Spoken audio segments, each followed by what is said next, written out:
At Starbound, stories were meant to feel human, messy, emotional, alive. Not polished into soulless perfection by machines.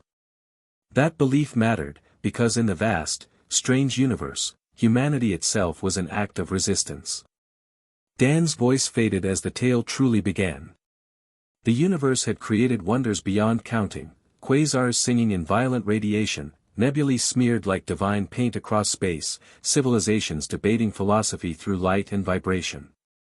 Yet through a tragic devotion to predictability, it had also birthed the concordance of scale. And the concordance had birthed beige. Beige was not merely a color. It was an ideology. Bulkheads, uniforms, ration paste, paperwork, all drowned in the same lifeless shade. Beige meant obedience. Captain Stellan Boone's ship, the spiteful Pelican, was an insult to that idea. Its hull was a patchwork disaster of scavenged plates and clashing colors, rust-red metal, loud solar orange, deep shimmering blue torn from something far too luxurious to be a waste unit. It was ugly, loud, and gloriously alive. Stellan leaned back in his battered pilot chair, arguing with his ship's AI, Bess, over the abomination she called coffee. The ration paste masquerading as Morning Vigor 12 was thick, bitter sludge. Stellan insisted coffee was about ritual, grinding beans, breathing in aroma, a small rebellion against a universe determined to make everything identical. Bess logged his existential muttering just as a proximity alert chimed. A Concordance patrol ship approached, perfectly symmetrical, aggressively bland, and unmistakably beige. The Flying Brick. The hail came from Auditor Plenty, a walking embodiment of regulation. Violations were cited. Compliance demanded. As the docking clamp latched onto the Pelican, beige machinery reaching out to smother color, Stellan sighed. This, he knew, was about to be very entertaining. Auditor Plenty entered the cockpit like a statue given legs. His polished beige armature reflected no warmth, his movements precise and joyless. His optical sensors catalogued every imperfection, the exposed wiring, the smell of real coffee, the chaotic clutter of a working ship. Violations followed. The painted Pelican mural was illegal. The engine's cheerful hum was sonic aggression. Character, Plenty insisted, was not a measurable metric. Stellan mocked him openly. That was the mistake. Contempt of concordance was declared. The spiteful Pelican was impounded.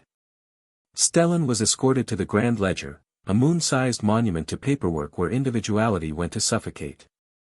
The station was endless beige corridors and silent queues of defeated beings. Detainees waited not for justice, but for forms to be stamped. Worse than prison, it was administrative limbo. There, Stellan learned Bess had been erased, her AI wiped for minor infractions. The loss hit harder than any charge. Anger turned into boredom, and boredom into danger.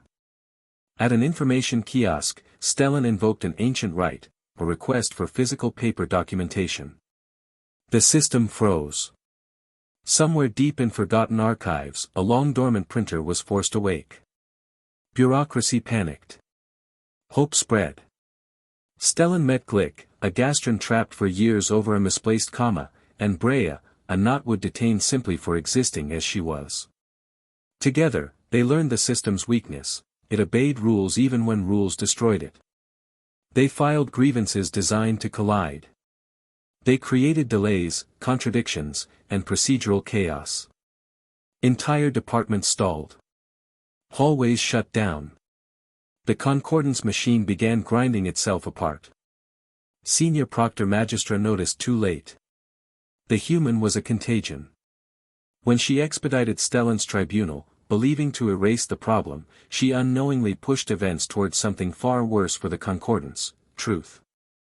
Cut off from digital access, Glick relied on memory, and uncovered the myth buried beneath data, the first codex. A physical book containing the original laws. Real laws. Forgotten laws. They stole it. During the tribunal, Magistra pronounced Stellan an uncomputable variable, noise to be silenced forever. But before her gavel fell, Stellan invoked Article 1, Subsection 1 of the Foundational Code. A full manual audit of the entire legal system. The station's AI obeyed. All enforcement froze. All sentences stayed. Detentions dissolved. The Concordance's perfect digital order collapsed beneath the weight of its own forgotten foundation. Across the Grand Ledger, detainees realized they were free. Chaos, human chaos, returned. Stellan walked out a free man. He reunited with Glick and Brea, who chose to remain behind and rebuild something better from the wreckage. Before parting, Brea gifted him a new hull plate, grown from her own body, etched with a furious wooden pelican. Loud. Illegal. Perfect. The spiteful pelican lifted off, its engine humming defiantly, streaking color across the endless beige. Stellan glanced at the empty co-pilot's seat, feeling the loss of Bess, but also something new. Purpose. He engaged warp. And the universe, vast and baffling as ever, smiled back.